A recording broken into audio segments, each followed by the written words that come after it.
أثيت على الحسن العبقى فالورد تضوع وتنقى حسن يا رب. بسم الله الرحمن الرحيم. الحمد لله رب العالمين وبه نستعين على أمور الدنيا والدين والصلاة والسلام على أشرف الأنبياء والمرسلين سيدنا وحبيبنا ومولانا محمد وعلى آله وأصحابه ومن تبعهم بإحسان إلى يوم الدين. أما بعد. Setelah sebelumnya telah kita lalui pembahasan tentang idgham mutamatsilain, atau ketika ada dua huruf yang sama dalam segi makhraj dan sifat harus diidghamkan.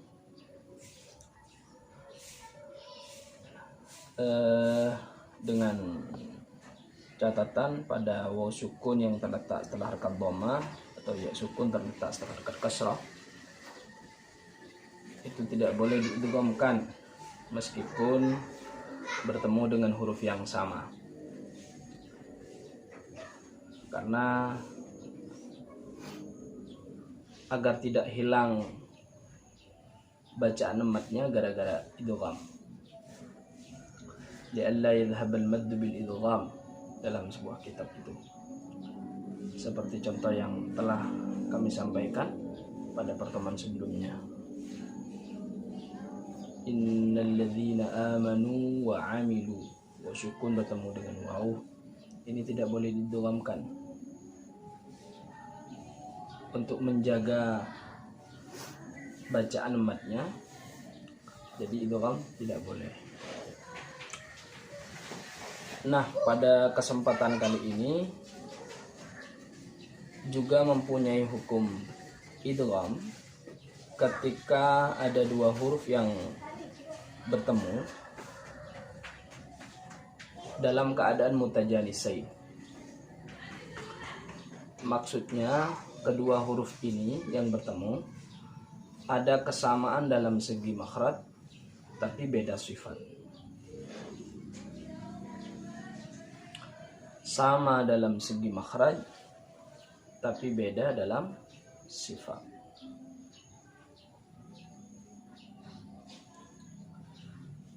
Seperti apa saja?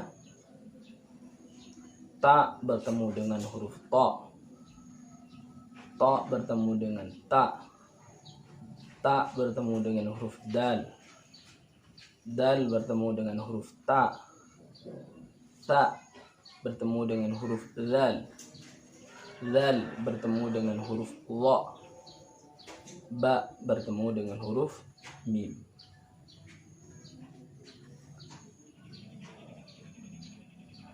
Ini huruf yang kami sebutkan tadi itu sama dalam segi makhraj tapi beda dari sifat. Ta bertemu ta, ini makhrajnya sama, tempat keluarnya sama, cuma beda sifat. Makanya harus diidghamkan. Meskipun juga berlaku di dalamnya ada namanya idgham kamil, ada juga idgham naqis. Kalau di bab nun mati, idgham naqis itu di idgham bi gunnah dengan menyisakan gunnah di dalamnya, tapi kalau di sini menyisakan sifat di dalamnya. Yang dimaksud idgham naqis. Kami ulangi, jika di bab nun mati dan tanwin itu praktek dari idgham naqis itu yang terdapat di idgham bi gunnah dengan menyisakan gunnah di dalamnya, karena ada gunnah di dalamnya, li baqa'i atharil gunnati ma'ahu, maka di idgham ini, di idgham mutajanisain ini dengan menyisakan sifat yang terkandung di dalamnya. Ada sifat, satu sifat yang tidak boleh dihilangkan karena sifat ini termasuk kuat pada huruf itu. Nanti kalau kita belajar tentang sifat, ada klasifikasi, ada pengelompokan, ada huruf yang tergolong pada sifat yang mempunyai sifat yang kuat, ada sifat yang lemah. Makanya di buku kami di Tajwidul Huruf itu ada as-sifatul qawiyah wa dha'ifah. Jadi huruf apa saja yang tergolong pada sifat-sifat yang kuat dan huruf apa saja yang tergolong pada sifat-sifat yang lemah. Nanti lebih lengkapnya insya Allah di ngaji makhraj dan sifat kami akan sampaikan. Sedikit mungkin kami akan sampaikan di bab ini, di bagian ini, tentang idgham naqis ini, yaitu terdapat pada ketika tok sukun bertemu ta. Tok sukun bertemu ta. Ketika tok sukun bertemu ta ini, maka tidak boleh diidghamkan secara kamil, secara sempurna, akan tetapi menyisakan sifat pada huruf ta, yaitu sifat idbaq. Sifat idbaq harus ada. Sifat idbaqnya itu harus ada.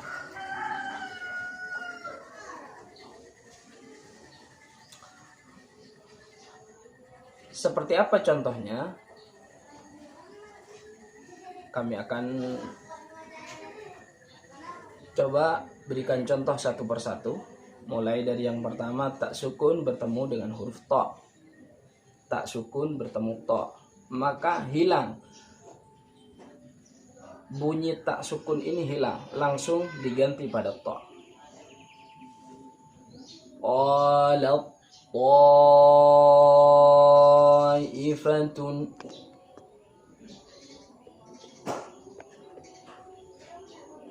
Saya ulang. Qalat ta'ifatun. Yang ta sukun bertemu ta. Nah, di sini idghamnya harus naqis. Sifat idbaq itu harus. Jadi tidak boleh langsung ke ta. Jadi salah ketika diucapkan begini. La im basatta. Ini salah. Jadi yang benar la im basatta. Basatta. Jadi sifat idbaq dari ta itu masih ada. Kami ulangi. La im basatta. Salah ketika diucapkan begini. La im basatta. Contoh yang ketiga, tak sukun bertemu dal. Ini idghamnya kamil, langsung. Qala da'awa. Qala da'awa.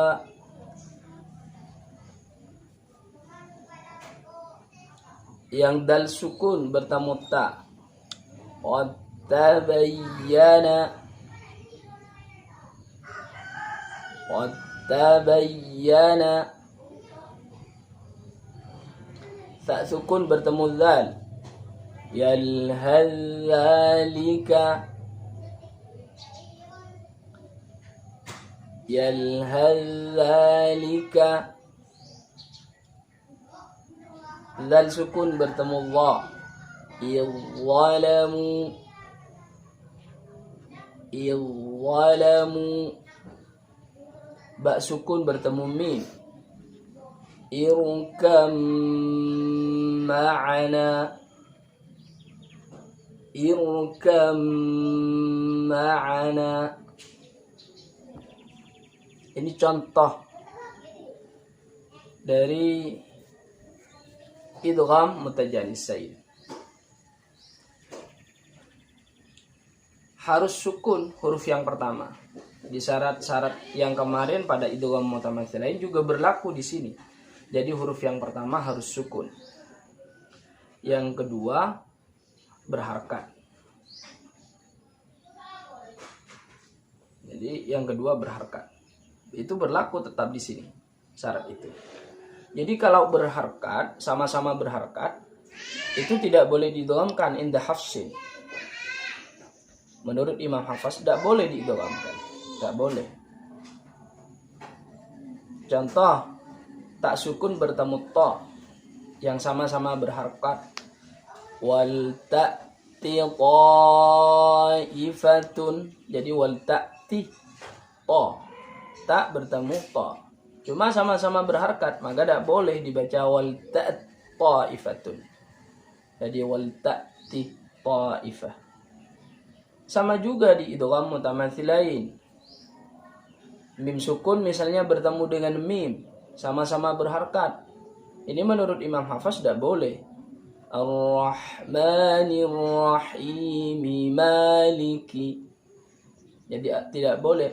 Ar-Rahmanir Rahim Maliki. Tidak boleh. Tidak boleh. Atau dibaca Ar-Rahmanir Rahim Maliki. Ini tidak boleh menurut Imam Hafs. Tidak boleh. Inda Hafsin tidak boleh. Jadi pertama hurufnya harus sukun, yang kedua berharkat. Ini di pembahasan yang kedua. Contoh di ayat Al-Quran, misalnya dari idgham mutajanisain ini, satu contoh saja. A'udzu billahi minasy syaithanir rajim. Bismillahirrahmanirrahim. وهي تجري بهم في موج كالجبال ونادى نوح ابنه وكان في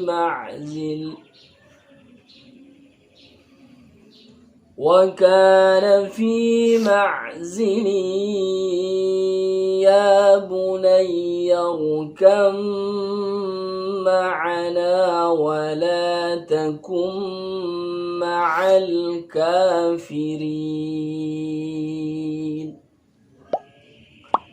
Di contoh ini ada contoh bacaan idgham mutajanisain pada irkam ma'ana. Irkam ma'ana. Jadi ini ba sukun harus diidghamkan pada mim. Jadi bunyi ba-nya hilang, langsung diganti pada mim. Ini yang mungkin bisa kami sampaikan. Semoga menjadi ilmu yang bermanfaat bagi kita semua. Allahumma arhamna bil Qur'an waj'alhu lana imaman wa nuran wa hudan wa rahmah. Allahumma dhakkirna minhuma nasina wa 'allimna minhuma jahilna warzuqna tilawatahu ana al-layli wa atrafan nahar waj'alhu lana hujjatan يا رب العالمين